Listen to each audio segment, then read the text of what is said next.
गतकाली विरोधी दलर नेता ओडिशा विधानसभा नवीन पट्टनायक जो विवृत्ति देइचंती, जो ढंगरे देइचंती, जो विषय देइचंती, ताकू आमे समस्ते मिलित भाव में निंदा करुचु। कारण ता तथ्य आधारित नुहे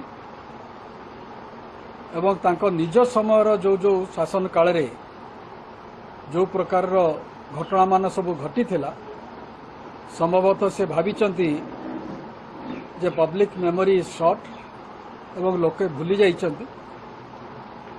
से ओडिया लोक मान को ओडिशावासी को एते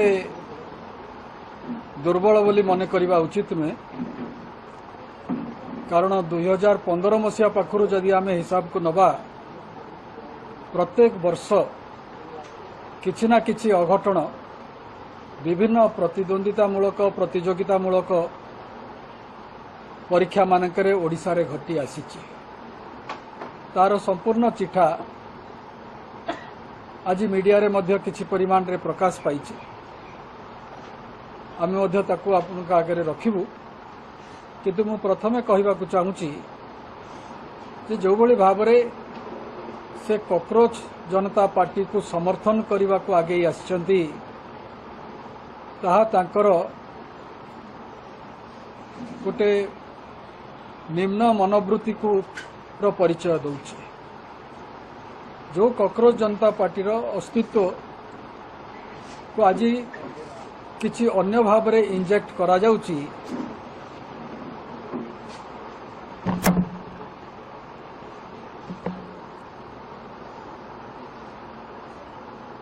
ता किभली भाव रे देश विरोधी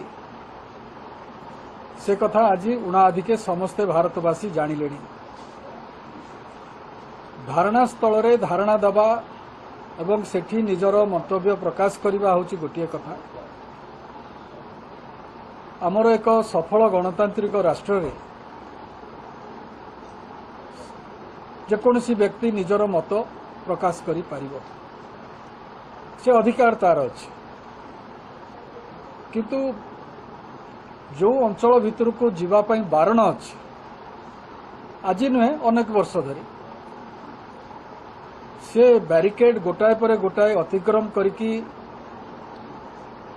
पार्लियामेंट सदन भितर को प्रवेश करने उद्यम करवा, हिंसाकांड रे व्यापृत हवा एवं से सब कार्य को जो माने समर्थन करुचंती निज घरे बसी कहउचंती छात्र मानक प्रति अन्याय हला, सेमाने प्रथमे हिंसाकांड को निंदा करने दरकार, जहाँ नवीन पट्टनायक करना।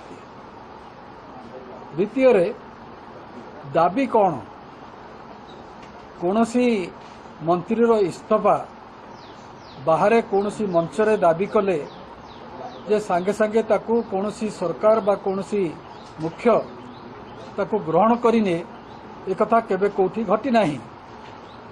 सी जेतेबेले सरकार रे भी थिले, अनेक समय ये प्रकार दाबी हेची, विराट विराट समावेश शोभायात्रा विक्षोभ मध्य हेची मंत्रींकर इस्तीफा को दाबी करी कौन सी जड़े हेले मंत्री से भली भाव में इस्तीफा तांको सरकार रे देई नांती।